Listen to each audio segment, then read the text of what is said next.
Naaresto sa Malaysia at ibinalik na sa bansa ang umano'y mastermind sa pagpaslang sa negosyanteng si Dominic City.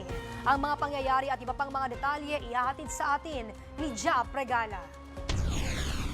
Nasa bansa na si Alan Dennis Sitin, ang pinaniniwalaang nasa likod ng pagpatay sa kanyang kapatid na si Dominic Sitin, ang president at founder ng United Auctioneers Incorporated noong 2018 sa labas ng isang hotel sa Subic, Zambales.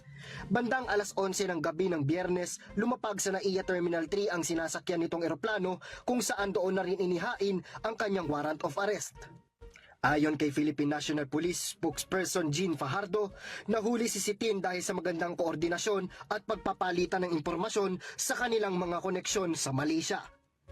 Na nung nakaraang March 22 po, na itong si Ginoong Dennis Sitin ay maglalaro po ng basketball sa isang gymnasium po doon, ay pinatakbo ko po doon yung ating police attaché at kasama po yung ating Royal Malaysia Police. Siya po ay dinampot at dahil wala po siyang naipakita na kaukulang papeles authorizing him to stay in Malaysia, siya po ay hinuli po for immigration violation po.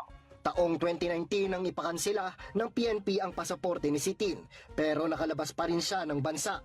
Nang nakipag-ugnayan ng PNP sa Bureau of Immigration ay wala itong record ng paglabas ng bansa. Maaari na backdoor siya dumaan para makalabas ng bansa nung matunugan niya na meron ng warrant of arrest na inisyu laban sa kanya. Matatanda ang una nang naaresto ang gunman at middleman na sangkot sa krimen kung saan kapwa nilang itinuro si Sitin bilang mastermind. At pareho sila ng binibitawang salita na ang mismong nagplano at naghanap at para patayin itong si Ginoong Dominic Sitin ay ito mismong kanyang kapatid na si Dennis Sitin. At mabigat yung kanilang magiging testimonya para patunayan natin sa korte na itong mismong kapatid ng biktima ang nagplano at humanap ng gunman. Ayon pa kay Fajardo, ibinalik na ang warrant of arrest sa Regional Trial Court 7 Manila para ipaalam na nahuli na si Sitin at inaasahang makakatanggap sila ng order at commitment order upang madala si Sitin sa Manila City Jail para sa kanyang pre-trial. Pinuri rin ni PNP Chief General Romel Marbil ang pagkakaaresto at deportation ng sospek. Ayon kay General Marbil, patunay ito ng matatag na paninindigan ng PNP sa katarungan at makikita rito ang pagkakaroon ng epektibong kooperasyon ng mga lokal at dayuhang otoridad.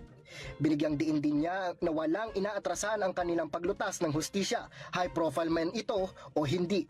Ayon pa kay Marbil, mabagal man ang paggulong ng hustisya, hindi ito hihinto hanggat hindi ito nakakamit.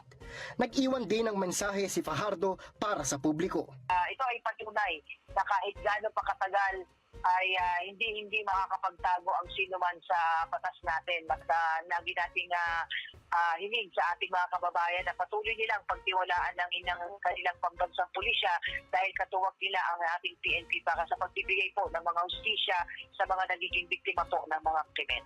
Para sa totoong balita sa Bagong Pilipinas, Ja Pregala, Congress News.